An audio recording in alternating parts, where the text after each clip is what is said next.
જો વિદ્યાર્થી મિત્રો ધોરણ 11 ચેપ્ટર નંબર 8 રેડોક્સ પ્રક્રિયાઓમાં આપણે લેક્ચર નંબર 1માં આપણા પેમ્ફલેટના પ્રશ્ન નંબર 1 થી 4 ભણી ગયા હતા. આજે લેક્ચર નંબર 2માં પ્રશ્ન નંબર 5 થી આગળ વધીએ તો પ્રશ્ન નંબર 5નું વિધાન આ રીતનું છે. બરોબર, નીચે દર્શાવેલા સંયોજનોમાં લીટી દોરેલા તત્વના ઓક્સિડેશનાંક શું હશે અને તમે તે પરિણામો કેવી રીતે મેળવ્યા તે સમજાવો. તમે તે પરિણામો કેવી રીતે મેળવ્યા તે સમજાવો. બોલો, આવો પ્રશ્ન છે એટલે કંઈક એક્સ્ટ્રા ઓર્ડિનરી પ્રશ્ન છે, કંઈક આપણે નવું વિચારવાનું છે. તો ધ્યાન એ રાખજો, એમાં હું બધું નહીં લખું, એમાં પાછા પેટા પ્રશ્નો છે. પ્રશ્ન થોડો લાંબો છે. એમાં પહેલો 5/1 બરાબર, અથવા 1/5 આપણે એ રીતે લખીએ.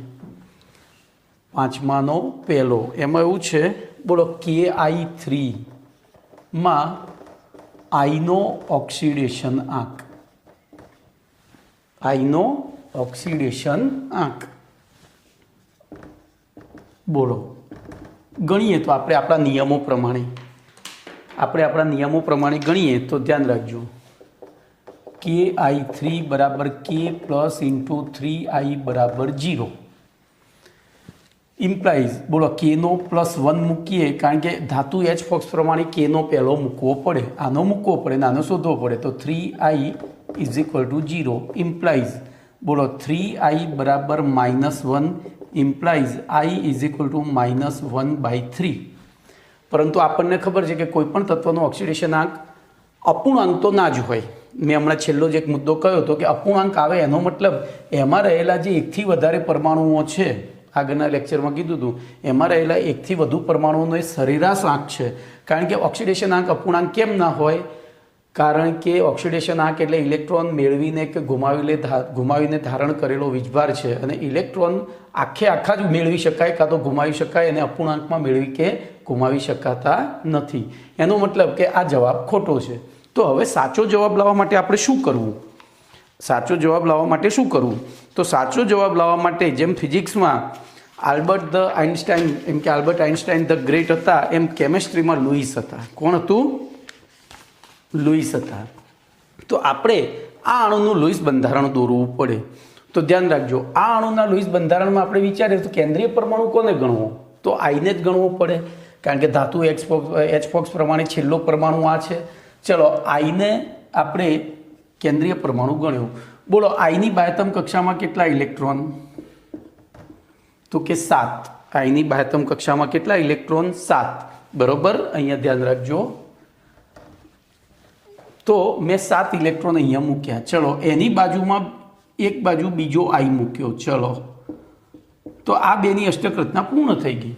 આ બેની અષ્ટક રચના શું થઈ ગઈ? પૂર્ણ થઈ ગઈ. હવે તો 2 આઈમાં તો હવે તો કોઈની જરૂર જ નથી. તો પછી આનું લુઈસ બંધારણ કેવી રીતે થાય? તો એવી પરિસ્થિતિમાં તમારે શું કરવું પડે? અહીંયાથી એક આઈ લેવાનો, જોજો, અને આ આઈના 8 ઇલેક્ટ્રોન બતાવવાના. આ આઈના 8 ઇલેક્ટ્રોન. કેમ 8? તો 8મો ઇલેક્ટ્રોન એનો કોની પાસેથી આવ્યો છે ખબર છે? K પાસેથી. એટલે K પ્લસ થઈ ગયો. હવે આને મેળવ્યો, આ માઇનસ થયો, તો સીધું સાહેબ આ બે જોડાવવું જોઈએ, ના તો જુદું જતું રહેવું જોઈએ.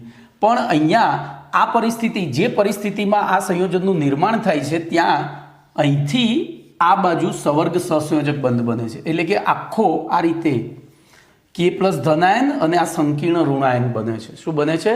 સંકીર્ણ ઋણાયન બને છે. તો જોજો, આમાંથી 2 MCQ મળે છે. હવે આપણે એમના ઓક્સિડેશન આંક મૂકીએ. બોલો, એમના ઓક્સિડેશન આંક મૂકીએ તો શું થાય? વિચારો તો શું થાય? તો આ બંને સહસંયોજક બંધથી જોડાયેલા છે. આ સવર્ગ સહસંયોજક બંધથી જોડાયેલો છે, અને સહસંયોજક બંધથી જોડાયેલા હોય એમનો, અને બંને આપણે કહ્યું એક જ પરમાણુ બીજા પરમાણુ સાથે, હવે આ બેની વિદ્યુત ઋણતા સમાન છે, એટલે કે અહીંયા આપણે થઈ નથી, ભાગીદારી થઈ છે. તો આનો 0, આનો 0, પણ આનો તો ભલે એને આયોડિન સાથે સવર્ગ સહસંયોજક બંધ બનાવ્યો હોય, પણ અહીંયા એક ઇલેક્ટ્રોન કોનો લીધો છે?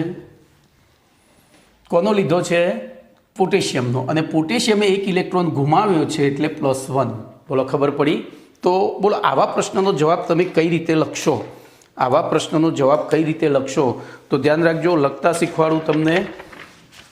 તો સૌથી પહેલાં લખવાનું Ki3માં Kનો ઓક્સિડેશનાંક +1 હોવાથી પ્રણાલિકા અનુસાર Iનો ઓક્સિડેશનાંક -1/3 થાય છે, થવો જોઈએ, પરંતુ કોઈપણ તત્વનો ઓક્સિડેશનાંક અપૂર્ણાંક હોઈ શકતો નથી. આથી પ્રાપ્ત થતો Iનો ઓક્સિડેશનાંક -1/3 એ તેમાં રહેલા 3 Iનો સરેરાશ ઓક્સિડેશનાંક હોવો જોઈએ, બરોબર.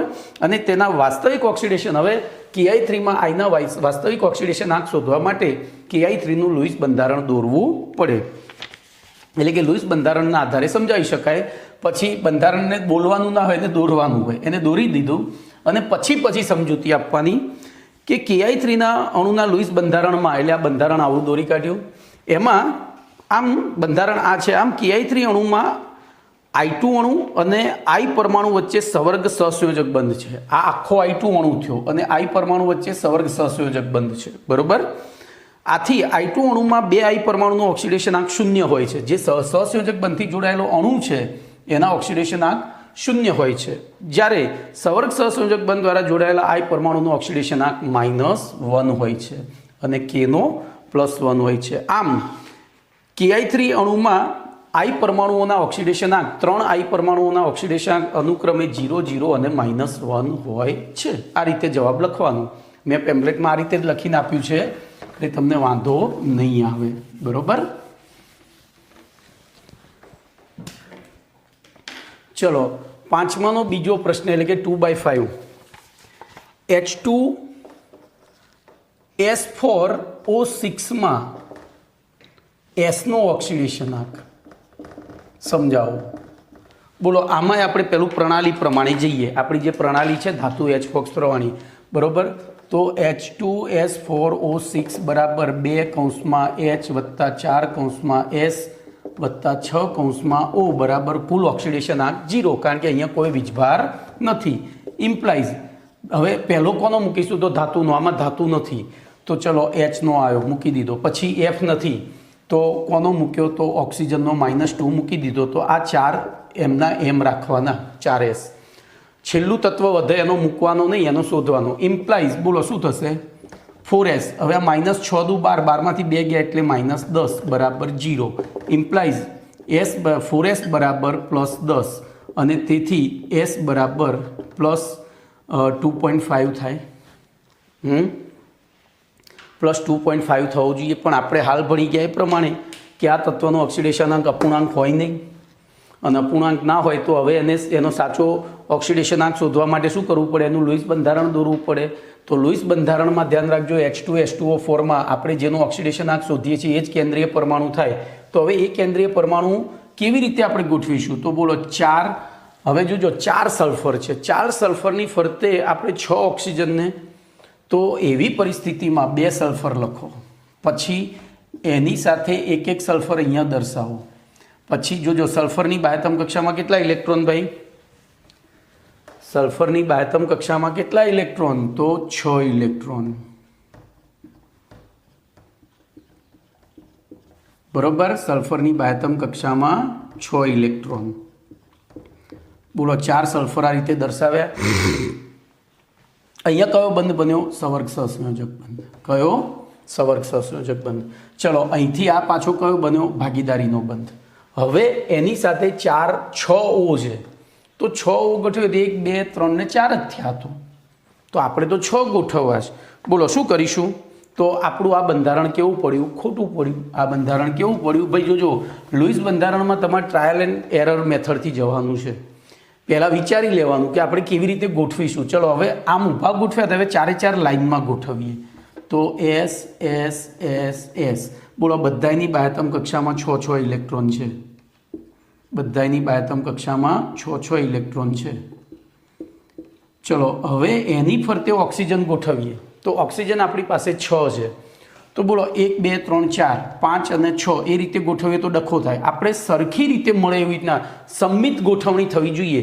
કેન્દ્રથી બંને બાજુ ગોઠવણી સરખી થવી જોઈએ. તો હું બોલો 3 O અહીંયા મૂકું, 3 O અહીંયા મૂકું. બોલો કેન્દ્રથી સરખી ગોઠવણી થઈ, બરોબર. બોલો આ O શું કરશે? તો અહીંયા આ રીતે ઇલેક્ટ્રોન ગોઠવશે. કેમ? જો અહીંયા ભાગીદારી થાય તો સલ્ફરના ઝાડા થઈ જાય. બોલો અહીંયા આ રીતે થશે. બરોબર,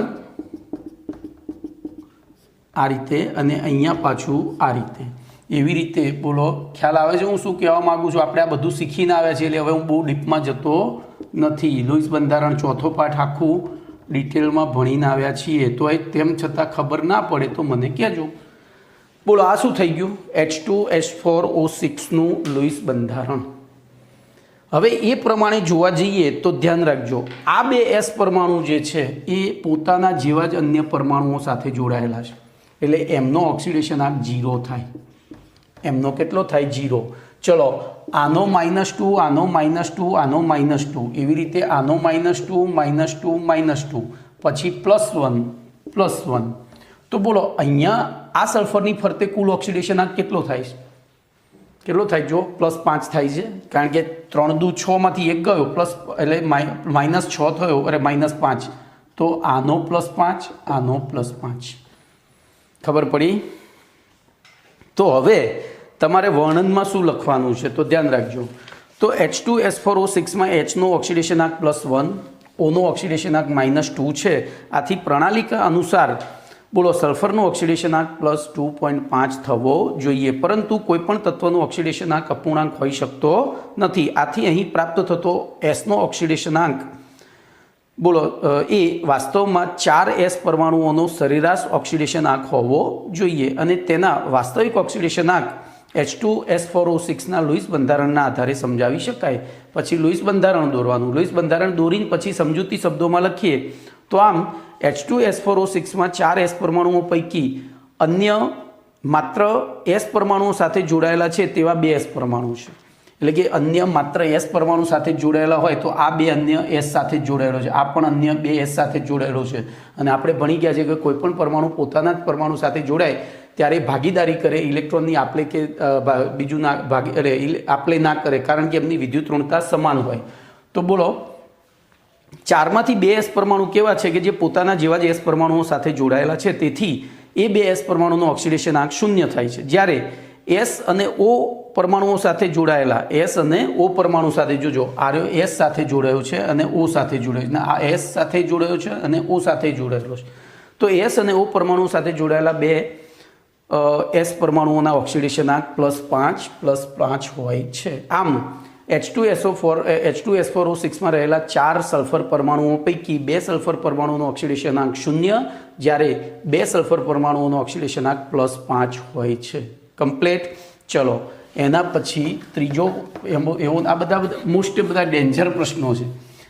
આ ડેન્જર બાકીના બધાના નિયમો પ્રમાણે આવી જાય છે, પણ આમાં તમારે થોડું વિચારવું પડે. ચલો, 3/5. તો Fe3O4માં બોલો Feનો ઓક્સિડેશન આંક. તો સૌથી પહેલાં આપણે જઈએ એનો પ્રણાલી અનુસાર જ જઈએ. બોલો, Fe3O4 બરાબર 3 કૌંસમાં Fe વત્તા 4 કૌંસમાં O બરાબર 0 ઇમ્પ્લાઇઝ. બોલો, ધાતુ H ફોક્સ પ્રમાણે. હવે જોજો, Fe ધાતુ નથી, ધ્યાન રાખજો. Fe ધાતુ નથી. Fe શું છે? સંક્રાંતિ ધાતુ. ધાતુઓ આપણે કોને ગણી છે? સમૂહ 1, 2 અને એલ્યુમિનિયમને જ. સમૂહ 1, 2ના તત્વો અને એલ્યુમિનિયમને. તો બોલો, અહીંયા આપણે પહેલો 3Fe એમના એમ રાખવો પડશે, અને અહીંયા ઓક્સિડેશન આંક મૂકી તો ઇમ્પ્લાઇઝ 3Fe -8 બરાબર 0 ઇમ્પ્લાઇઝ 3Fe બરાબર +8 ઇમ્પ્લાઇઝ Fe બરાબર +8/3. બોલો, ફરી એના જ આવ્યું. હવે મારે વર્ણન શીખવાડવાની જરૂર નથી. તો પ્રણાલિકા અનુસાર Fe3O4માં Feનો ઓક્સિડેશન આંક +8/3 છે, જે સૂચવે છે કે તે Feનો વાસ્તવિક ઓક્સિડેશન આંક નહીં, પરંતુ તેમાં રહેલા 3 Fe પરમાણુઓનો સરેરાશ ઓક્સિડેશન આંક છે. તો એમાં રહેલા 3 Fe પરમાણુઓના સાચા ઓક્સિડેશન આંક Fe3O4ના લુઈસ બંધારણ. હવે જોજો, લુઈસ બંધારણ અહીંયા દોરવાની જરૂર નથી. દરેક જગ્યાએ લુઈસ બંધારણ દોરવું જરૂરી નથી. ત્યાં અમુક વખતે આપણે કંઈક બીજી બુદ્ધિ પણ દોરાવવી પડતી હોય છે. તો અહીંયા આપણે લખીશું, હવે Fe3O4 એ Fe2O3 અને FeOનું સંયોજન સ્વરૂપ છે. સંયોજિત સ્વરૂપ છે, એટલે કે આ બે પ્રકારના અણુઓ ભેગા થાય. તમે અહીંયા જુઓ, Fe2O3 પ્લસ FeO એનો સરવાળો કરો તો Fe કેટલા થઈ ગયા? 3 થઈ ગયા. ઓ કેટલા થઈ ગયા? 4 થઈ ગયા. એટલે આપણને આ અણુસૂત્ર મળી ગયું. એનો મતલબ આપણને યાદ રહેવું જોઈએ કે આવી પરિસ્થિતિમાં આપણે લુઈસ બંધારણ દોરવાનું નથી. આવું એક બીજું સંયોજન છે Pb3O4. તો Pb3O4 પણ Pb2O3 અને PbOનું શું છે? સંયોજિત સ્વરૂપ છે. આને પ્લમ્બિક ઓક્સાઇડ કહેવાય. આને પ્લમ્બિક ઓક્સાઇડ આને પ્લમ્બસ ઓક્સાઇડ અને આને પ્લમ્બિક ઓક્સાઇડ કહેવાય. અને એની ઉપરથી પ્લમ્બિક ઓક્સાઇડ. આવું પણ એક ઉદાહરણ છે. ચલો હવે તો આપણે શું કરીશું? હવે આ બેના ઓક્સિડેશન આંક શોધીએ. બોલો હવે પ્રણાલી પ્રમાણે જઈએ તો -2 × 3 -2. તો બોલો આનો કેટલો થયો? +2. આનો કેટલો થયો? તો અહીંયા -3 × 2 લખી દેવાય, કારણ કે આ બેનો સરવાળો કેટલો થવો જોઈએ? 0. આ બેનો સરવાળો કેટલો થવો જોઈએ? 0. ખબર પડી? તો બોલો અહીંયા તમે શું લખશો? તો Fe3O4 એ વાસ્તવમાં Fe2O3 અને FeO અણુનું સંયોજિત સ્વરૂપ છે. હવે Fe2O3માં Feનો ઓક્સિડેશન પ્રણાલી અનુસાર -3 થાય છે, જ્યારે FeOમાં +2 થાય છે. આમ Fe3O4માં રહેલા 3 Fe પરમાણુ પૈકી 2 Fe પરમાણુનું ઓક્સિડેશન +3 અને એક Fe પરમાણુનું ઓક્સિડેશન +2 હોય છે. બોલો પાંચમો પ્રશ્ન, ત્રીજો પ્રશ્ન પૂરો. હવે એના પછી આગળ ચોથો જોઈએ. ભાઈ અહીંયા એક મેં બીજો શીખવાડી દીધો આમાં કયો? પ્લમ્બિક ઓક્સાઇડ Pb3O4. યાદ રાખજો, MCQમાં પૂછાય છે. તો એના પછી ચોથો પ્રશ્ન 4/5 એટલે કે પાંચમાનો ચોથો. તો એમાં આપણને કીધું છે CH3CH2OH. બોલો માં કાર્બનનું ઓક્સિડેશન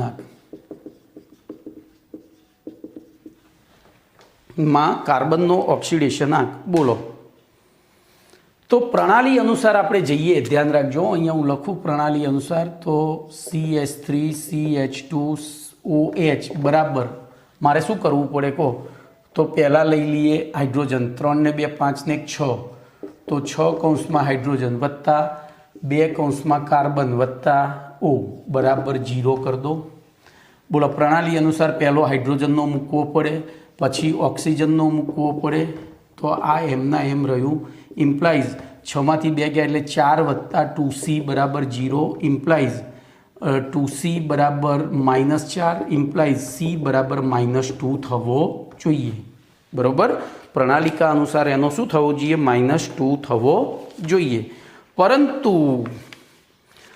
લુઈસ બંધારણ અનુસાર જોજો, હવે -2 આ પૂર્ણાંક છે, પણ તેમ છતાં ખોટો છે. એટલે દરેક વખતે પૂર્ણાંક હોય તો એ સાચો છે એવું જરૂરી નથી. તો એ વખતે મેં તમને જે ટ્રીક આપી એમાં બધા નિયમો મેં લખી નાખ્યા છે. ચોપડીમાં બધા નિયમો નથી. મેં તમને બધાએ જ કહ્યું હતું કે કાર્બનિક સંયોજન હોય ને એમાં કાર્બન શૃંખલા હોય તો ત્યાં સુધી જો આનું બંધારણ દોરીએ તો આ રીતનું થાય: HHH, C, HH અને OH. આવું બંધારણ થાય. તો આ થઈ કાર્બન શૃંખલા જ થઈ. જો આ હાઇડ્રોકાર્બન ભાગ થયો, આટલો ભાગ એ હાઇડ્રોકાર્બન ભાગ છે. આટલો ભાગ એ શું છે? હાઇડ્રોકાર્બન ભાગ. કારણ કે માત્ર ને માત્ર એ કોની સાથે જોડાયેલા પરમાણુઓ છે? તો કાર્બન અને હાઇડ્રોજન સાથે. તો આ કાર્બન સાથે છે અને હાઇડ્રોજન સાથે છે. જોઈ લો. તો એને હાઇડ્રોકાર્બન ભાગ કહેવાય. અને હાઇડ્રોકાર્બન ભાગનો કુલ ઓક્સિડેશન આંક 0 લેવાય. તો પછી આનોય કુલ શું થાય? 0. કેમ? તો બધાનો સરવાળો 0 છે. અને હવે આપણે ગણીએ તો બોલો CH3 બરાબર 0. તો C કૌંસ વત્તા 3 કૌંસમાં +1 બરાબર 0. ઇમ્પ્લાઇઝ C બરાબર -3 થયો. C બરાબર -3. ચલો આમાં ગણીએ તો CH3O. તો બોલો C + 3H વત્તા O. તો C એમને એમ રાખીએ 3 કૌંસમાં +1 વત્તા -2 બરાબર 0. અહીંયા બરાબર 0 તો કરવાનો. તો બોલો C વત્તા 3 -2 બરાબર 0. તો C + 1 બરાબર 0. ઇમ્પ્લાઇઝ C બરાબર -1.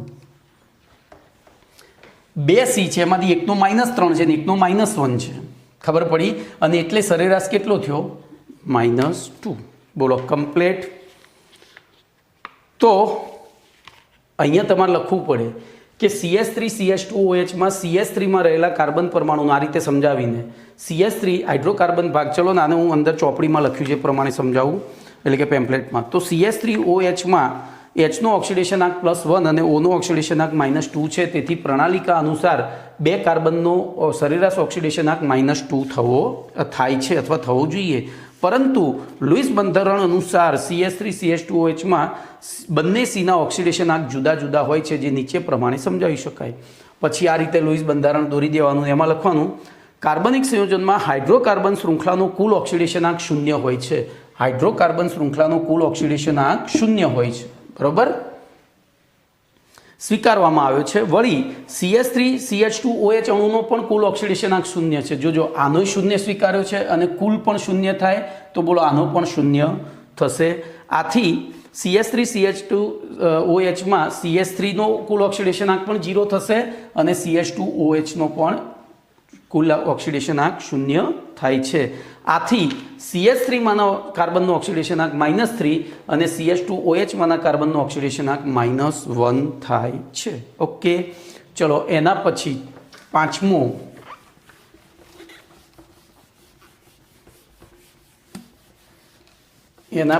પાંચમો પ્રશ્ન લઈએ, એટલે કે 5/5. તો એમાં આપણને કીધું છે CH3COOHમાં કાર્બનનો ઓક્સિડેશન આંક સમજાવો. બોલો શું કરીશું?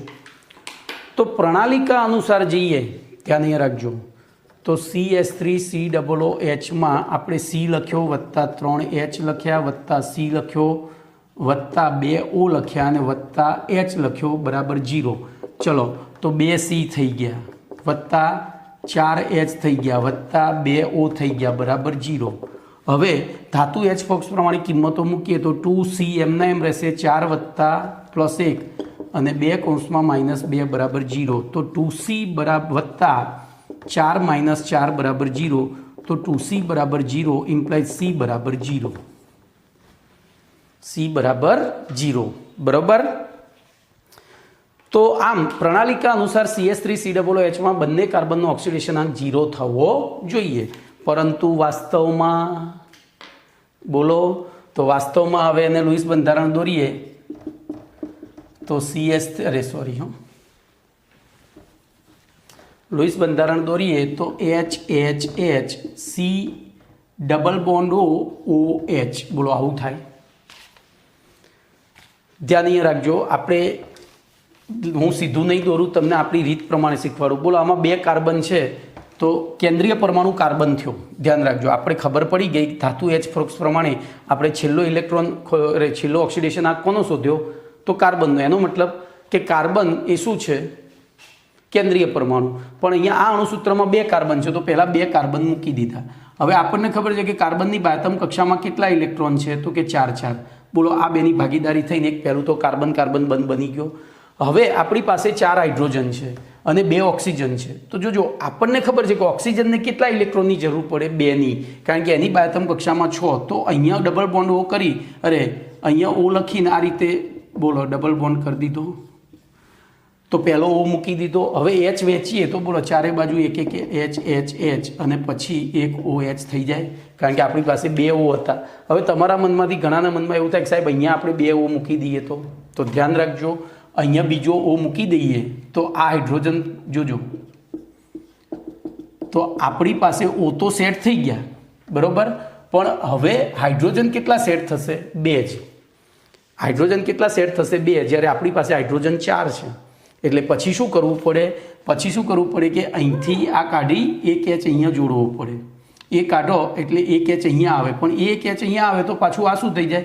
દખલ થઈ જાય બરોબર. બંધારણ આપણને આપી જ દીધું છે. એટલે એક જ કાર્બન ઉપર તો પછી એક જ કાર્બન ઉપર 2 OH દોરવાના છે. એટલે ખબર પડી આપણું બંધારણ. હવે તો આ રીતનું બંધારણ થઈ ગયું. બોલો હવે આ ભાગ થયો હાઇડ્રોકાર્બન ભાગ, આ બિન હાઇડ્રોકાર્બન એટલે કે ક્રિયાશીલ સમૂહ ભાગ. આનો કુલ ઓક્સિડેશન આંક એ 0, આનોય 0 અને બેનો સરવાળો 0.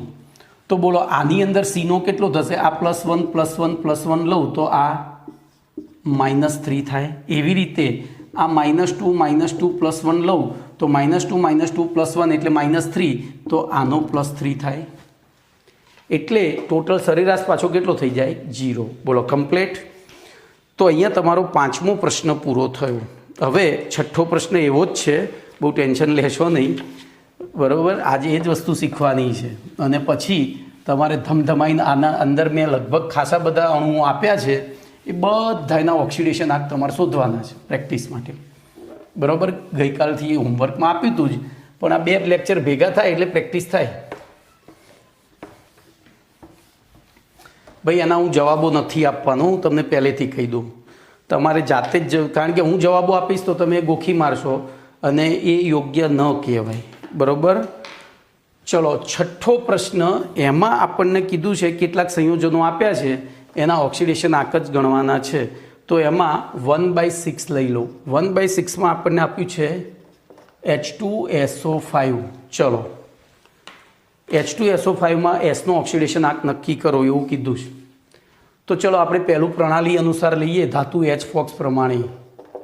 તો બોલો 2 કૌંસમાં H વત્તા S કૌંસમાં 5 કૌંસમાં O બરાબર 0. કેમ 0? ભાઈ કુલ ઓક્સિડેશન આંક 0 છે. હવે ધાતુ H પ્રમાણે પહેલો બોલો Hનો મૂક્યો, પછી Oનો મૂક્યો, તો એક જ તત્વ વધ્યું એટલે એને એમને એમ રહેવા દીધું. એનું આપણે શોધવાનું છે. તો +2 વત્તા S -10 બરાબર 0 ઇમ્પ્લાઇઝ S -8 બરાબર 0 ઇમ્પ્લાઇઝ S બરાબર +8.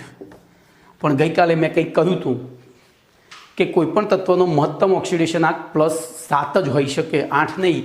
એક જ તત્વ એવું છે કે જેનો ઓક્સિડેશન આંક +8 હોય છે અને એક જ સંયોજન છે. કયું?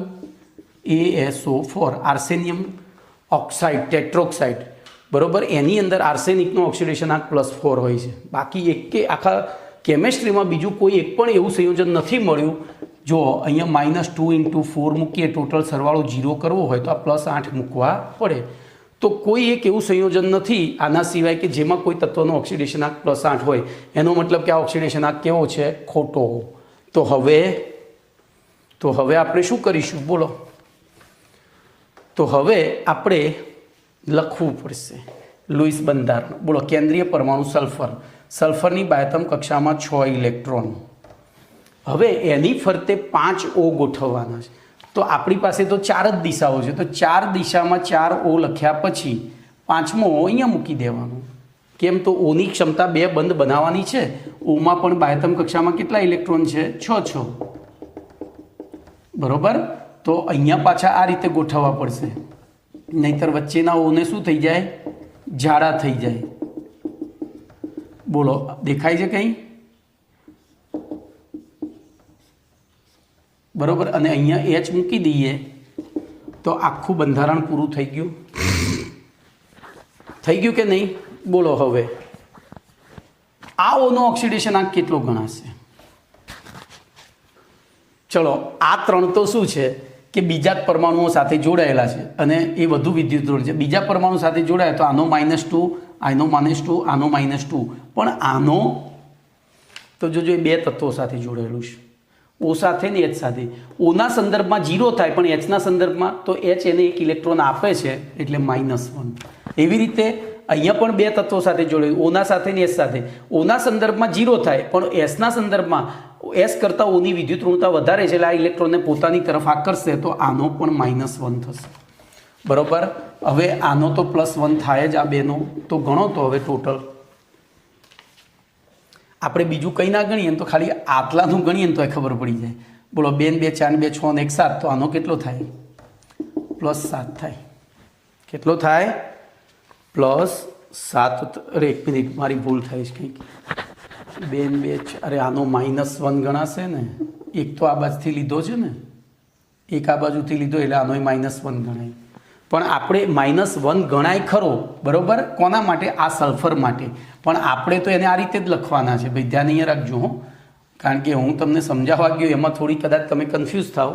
બોલો આનોય -2 લખી દેવાનું. આનો કેટલો લખશો બોલો? તો આ 2 જે છે એનો જ -1 આવે. આ પેરોક્સાઇડ કહેવાય. ઓક્સિજન પોતાના જેવો ઓક્સિજન સાથે જોડાયેલો હોય, બરોબર, એક જ ઓક્સિજન સાથે, અને બીજા 2 તત્વો સાથે જોડાયેલ તો એવા ઓક્સિજનને પેરોક્સાઇડ કહેવાય. અને પેરોક્સાઇડનો ઓક્સિડેશન આંક -1 હોય પેરોક્સાઇડનું, બરાબર, આપણા નિયમોમાં ચોપડીમાં છે, મેં તમને કહ્યું હતું કે આપણે શોધવું નહીં પડે, આપણને ઓટોમેટિક ખબર પડી જશે. તો આ +1. હવે જોજો આનો ઓક્સિડેશન આંક વિચારો તો આની ફરતે આ આખું આવે, આની ફરતે આખું આવે, તો આ બે એકબીજાની અસર નાબૂદ કરી દીધી. તો અહીંયા -1, આ બેના થઈને -1 થયો અને આ બેના થઈને 4, તો બોલો ટોટલ -6 એ થયા, એટલે આ થયો +6. શું થયો? +6. ખબર પડી? ક્લિયર? હવે બોલો જી નીટમાં આવો MCQ પૂછાય તો શું કરવાનું? આટલું બધું કરવા બેસવાનું? તો ના, ધ્યાન રાખજો. જો કોઈ પણ સંયોજનમાં કોઈ તત્વનો ઓક્સિડેશન આંક 8 કરતાં વધારે આવતો હોય, હવે જોજો, બરાબર, એટલે આપણો એક ખોટો છે તો આપણને ખબર પડી ગઈ. તો એવી પરિસ્થિતિમાં એ જે અણુ છે H2SO5 એમાં કેન્દ્રીય પરમાણુ એક જ હોય, ઓક્સિજન પરમાણુની સંખ્યા 4 કરતાં વધારે હોય તો આવું થશે. 4 કે તેથી વધારે હોય ત્યારે આવું થાય. આવી પરિસ્થિતિમાં શું કરવાનું? તો આ અણુનું વિભાજન કરવાનું. પહેલાંમાં કર્યું હતું ને એ રીતે. શેમાં કર્યું હતું આપણે? Fe3O4માં. તો આ લુઈસ બંધારણ ના દોરવું હોય તો શોર્ટ રીત આપું. તો આવી પરિસ્થિતિમાં આપણે શું કરવાનું? H2, હવે આ 4 પરમાણુ છે ને, તો એમાંથી 2 ભાગ પાડવાના. કેટલા ભાગ? તો જેટલા વધારે હોય એટલી જોડ જુદી પાડવાની. જેટલા વધારે હોય એટલી જોડ જુદી પાડવાની. ધ્યાન રાખજો, અહીંયા કેટલા વધારે છે? 4 કરતાં 1, તો S. હવે એમાંથી જોડ જુદી પાડીએ એટલે એક જોડ એટલે 2 નંગ થાય. તો બોલો અહીંયા O3 અને O2 લખવા પડે. O3 અને O2 લખવા પડે. હવે જે જોડ જુદી પાડી છે એમાં ઓક્સિડેશન આંક -1 ગણવાનો, કારણ કે આ રીતે પેરોક્સાઇડ હોય, એ આ રીતે પેરોક્સાઇડ હોય. આનો -2 જ ગણવાનો, કારણ કે એ શું હોય? ઓક્સાઇડ. આનો જે છે એ જ ગણવાનો. તો હવે આનો ગણો. બોલો ટોટલ સરવાળો 0 કરવા માટે તમારે શું કરવું પડે? -2 -2, અરે સોરી, અહીંયા તગડો રહી ગયો છે. તો -2 -6 એટલે -8 થયા. -8માંથી +2 ગયા એટલે -6 થયા. -6 પેલી બાજુ 0 કરવા માટે બોલો અહીંયા +6 કરવા પડે. તો શું નિયમ લખશો? હું બોર્ડ ઉપર નિયમ નહીં લખું ભાઈ, આ સત્તાવાર નિયમ નથી, એટલે પણ આપણો MG પટેલનો નિયમ છે કે જો કોઈ સંયોજન એક કેન્દ્રીય સંયોજન હોય અને તેમાં ઓક્સિજન પરમાણુની સંખ્યા 4થી વધારે હોય તો 4થી વધારે જેટલા ઓક્સિજન હોય એટલા ઓક્સિજનની જોડ જુદી પાડી અણુસૂત્ર લખવું. અણુસૂત્ર લખવું. અને એ જે જોડ જુદી પાડી છે એમાં એ પેરોક્સાઇડનું જોડ છે અને એમાં ઓક્સિજનનું ઓક્સિડેશન આંક -2, જ્યારે બાકીના ઓક્સિજનમાં -2, પેલામાં -1 અને આમાં -2 લખી અને જે તે તત્વનો ઓક્સિડેશન આંક શોધવામાં આવશે તો ભૂલ પડશે નહીં. આ MG પટેલનો નિયમ છે, ચોપડીમાં કે કોઈ જ પેલા એમાં નથી આપ્યો, આ મારું સંશોધન છે. ચલો તો આગળ જઈએ. તો બોલો અહીંયા આપણને ખબર પડી ગઈ. હવે આગળનો પ્રશ્ન,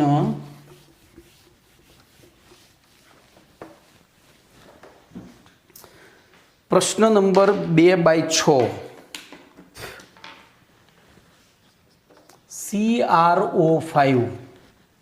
CrO5માં ઓક્સિડેશન આંક શોધો.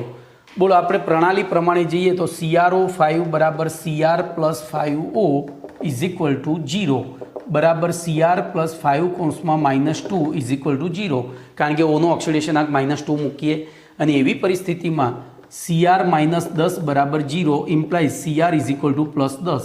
પણ આપણને ખબર છે કોઈ પણ તત્વનો ઓક્સિડેશન આંક +7 કરતાં વધારે હોઈ શકે નહીં. એક જ તત્વ એવું છે કે જે +8 ઓક્સિડેશન અવસ્થા દર્શાવે છે, એ પણ એના ઓક્સાઇડ માને છે આર્સેનિયમ ઓક્સાઇડ, ASO4.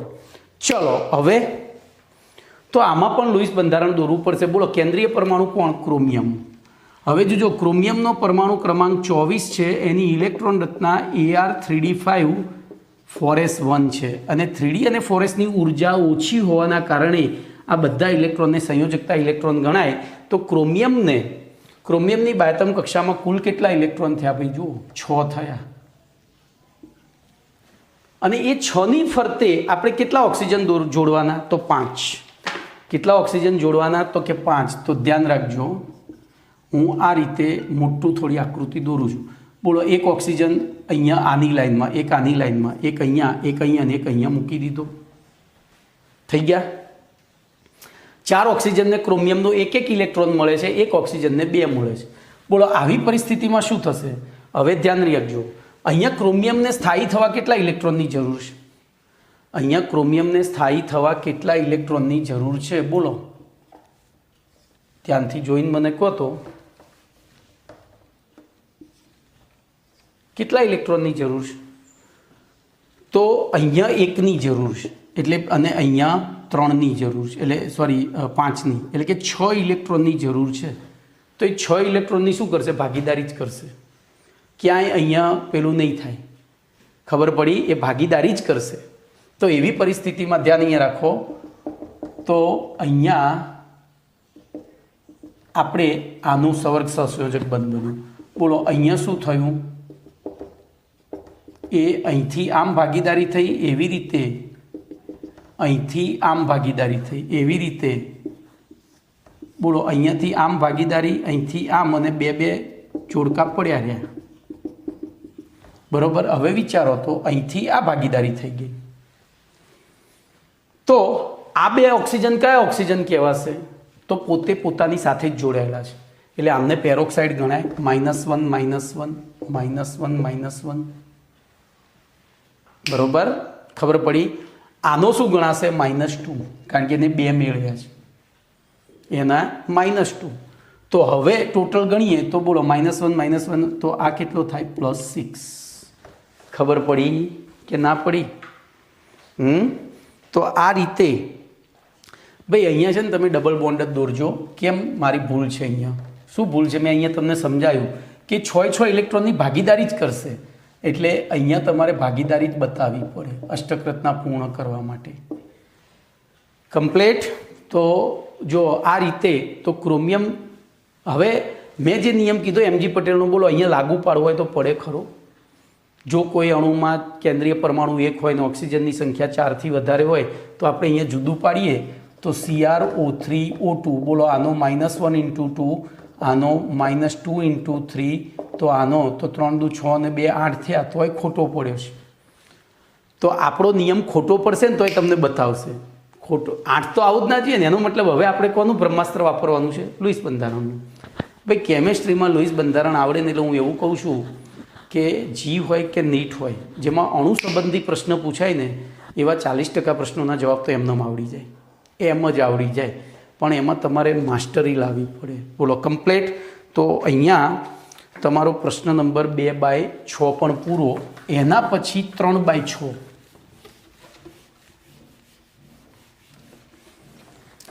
બોલો 3/6નું વિધાન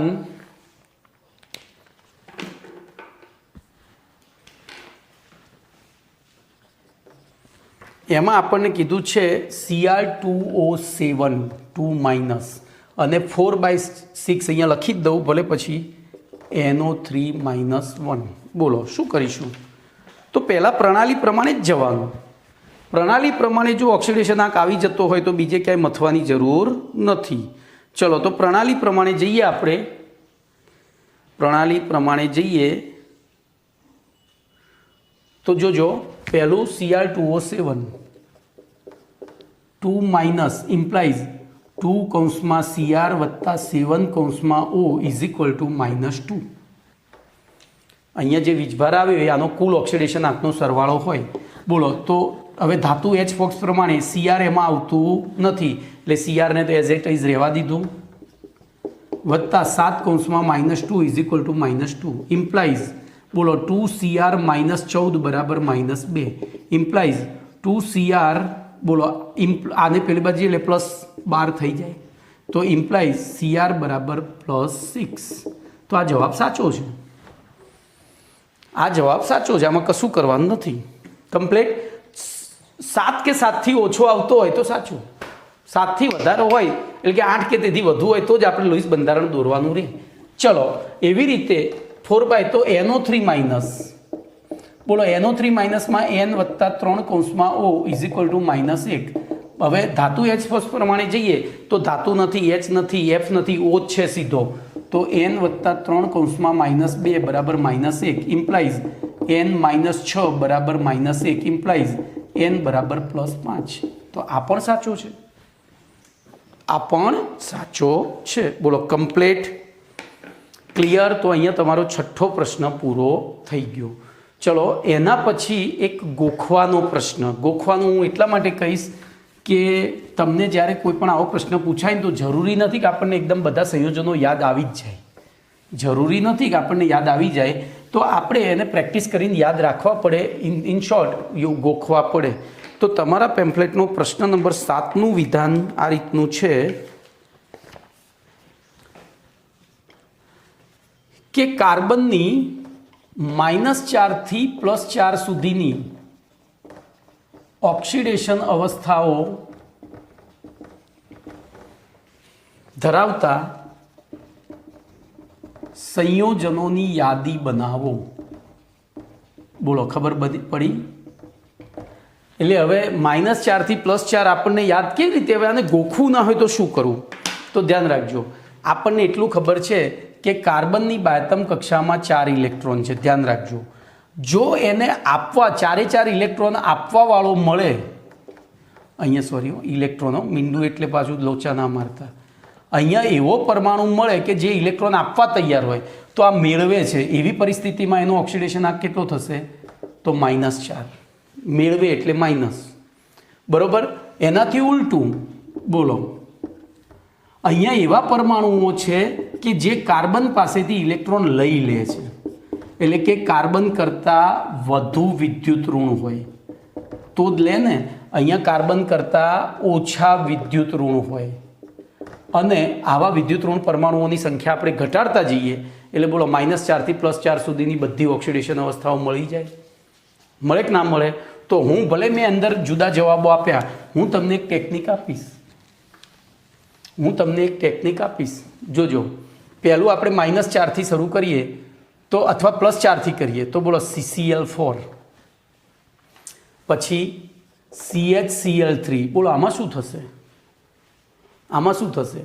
તો આ બેનો આનો -3, આનો +1, એટલે બોલો -2 થયું. તમને એમ થાય, જોજો અહીંયા 4 Cl હતા, 4 Cl હતા એટલે આનો થયો, આ બધાનો -1, તો આનો થયો +4. ચલો એક Cl કાઢીને એની જગ્યાએ હાઇડ્રોજન મૂકી દઈએ તો આનો +1 થાય. એ +1 આને નાબૂદ કરે તો આ બેનો થઈને અહીંયા -2 થાય. શું થાય? +2 થાય. તો આની અંદર એનો +4 થયો, પછી એક હાઇડ્રોજન ઓછો કર્યો એટલે, તો ધ્યાન અહીંયા રાખજો, હું તમને ટેકનિક જ આપી રહ્યો છું. તો અહીંયા કરી દઈએ CHCl3, તો બોલો કેટલો થઈ ગયો? +2. બોલો હજુ એક હાઇડ્રોજન ઓછો કરીએ તો CH2Cl2, તો શું થશે? 0 થઈ જશે. CH2Cl2માં 0 થઈ જશે. હવે જુઓ, અહીંયા સંયોજનો કીધા છે એટલે અહીંયા ગ્રેફાઇટ કેવું નહીં લખવાનું, બરોબર. પહેલાં સમજી લો. તો +4 +2 0 મળી ગયા. બોલો હવે શું કરવાનું? તો Clની સંખ્યા હજુ ઘટાડતા જાઓ. બોલો CH3Cl, તો કેટલો થશે? વિચારો તમે. CH3Cl કરીએ તો કેટલો થાય? તો 3માંથી 1 ગયો, 2 રહ્યા, પણ એ કેવા રહ્યા? +2, તો આ -2 થયો. અને પછી છેલ્લે CH4, તો બોલો -4 થઈ જાય. ખબર પડી?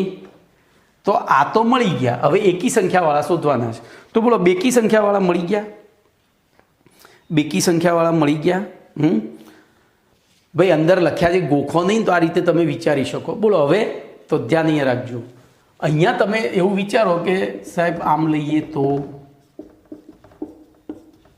બોલો આમ લઈએ તો શું થાય?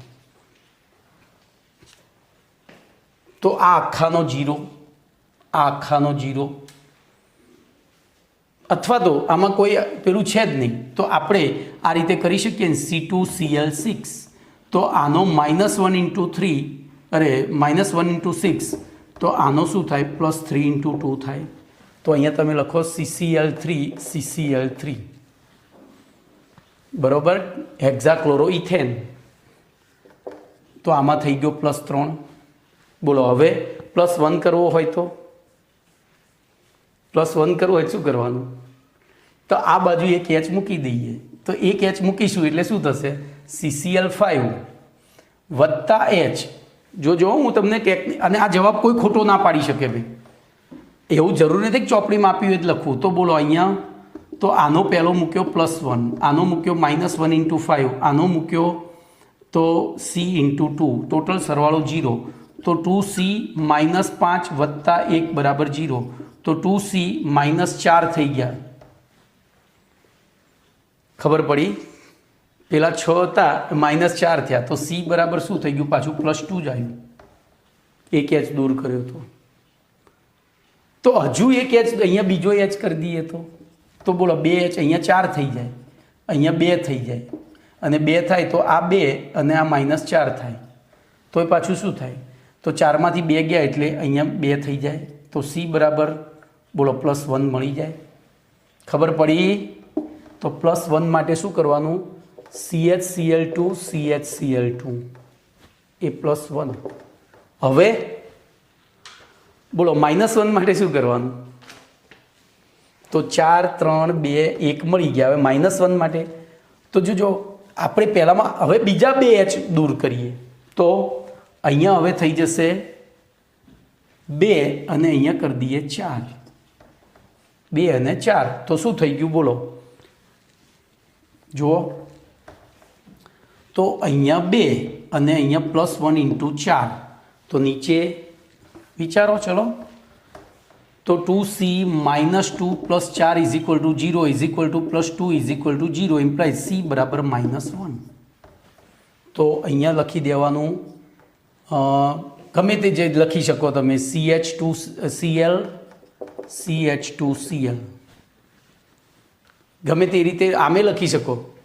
જોજો CH3 CHCl Cl લખો ને તો આનો એ જ થાય, કારણ કે આનો આખાનો 0 ગણવો પડે, આનો +1, આનો -1, આનો -1, તો આ બે બાદ કરીએ એટલે આનો +1 થઈ ગયો. પડી? એક મિનિટ હો, મારી ભૂલ. આપણે 2 જ Cl ગોઠવ્યા ને, તો પેલામાં કેવી રીતે લાયા +1? હા, જો અહીંયા એક બીજું નવું શીખવા મળ્યું મને પણ. જો કેમેસ્ટ્રી એક એવો વિષય છે ને કે એમાં હંમેશા નવું કંઈક શીખવા મળે. ધ્યાન રાખજો, આપણે આના 2 બંધારણ દોરીએ, આના 2 બંધારણ દોરીએ આ રીતે. બોલો, 2ની સાથે Cl Cl Cl Cl H H, અને બીજામાં શું કરું? H અહીંયા જ રાખી દઉં. અરે હા, બરાબર, આપણી ભૂલ થઈ હતી. એક જ Cl રાખ્યો હતો ને. હા, તો H C એટલે બરાબર અહીંયા આખું જુદું જ છે, ડોન્ટ વરી. તો આમાં પણ શું થશે બોલો? આપણે આ બંધારણ બીજું લઈ લઈએ, CH2Cl. આ પહેલું આનું છે અને એમાં આનો -1 -1 -1 -1 +1 +1, તો બોલો ટોટલ -4માંથી +2 એટલે -2 ને 2 વડે ભાગીએ એટલે -1, અને પેલી બાજુ જાય તો આ +1 એટલે આ થઈ ગયું. બોલો આનું બંધારણ દોરીએ તો Cની સાથે બોલો 4H H H H H Cl Cl. બોલો આનો -1, આનો +1 +1 +1, આનો -1 આ બેને એકબીજાની અસર નાબૂદ કરી તો આ -1 થયો. જો હવે હું આ બંધારણ આ રીતે દોરું તો H H H C H Cl Cl. બોલો, તો આ આખાનો 0 થયો તો આનો 0 થાય. હવે આ +1, આ -1, આ -1, તો આ +1 થાય. તો જો અહીંયા આ અણુમાં 2 લોચા વાગે. તમે જો આ લખો તો કાર્બનનું ઓક્સિડેશન આંક એકમાં 0 અને એકમાં +1 થાય, એકમાં 0 અને એકમાં +1 થાય. પણ જો આ રીતે સંમિત વહેંચણી કરો, બંને બાજુ એક ક્લોરીન આપો તો બંનેનો -1 થાય. ખબર પડી? ચલો હવે શું કરીશું? -3 લાવવા માટે તો બધા હાઇડ્રોજન કાઢી, અરે ક્લોરીન કાઢીને હાઇડ્રોજન ગોઠવી દઈએ. CH3 બોલો થાય તો ના, 0 થાય, કારણ કે આ તો હાઇડ્રોકાર્બન થઈ ગયું. આ તો શું થઈ ગયું? હાઇડ્રોકાર્બન થઈ ગયું. ખબર પડી? આમાં નહીં થાય. ચલો, તો અહીંયા હું તમને મેં એટલે તો આટલું બધું સમજાવ્યું, પણ તમારે ઇન શોર્ટ યાદ રાખી લેવાનું, કારણ કે આવા મળવા મુશ્કેલ છે. એ વખતે જો અત્યારે કેટલો સમય બગડ્યો આપણો, તો એ વખતે સમય ના બગડે તો એના માટે અહીંયા આપેલા ગોખી મારજો. બોલો, એના પછી 8મો પ્રશ્ન છે, એ પણ આવો જ છે. 8મો પ્રશ્ન પણ હું 1 મિનિટ સમય જોઈ લઉં, પછી આગળ વધીએ. તો બસ આટલે સુધી રાખીએ છીએ. આવતી વખતે 8મો પ્રશ્ન લઈશું. ઓકે.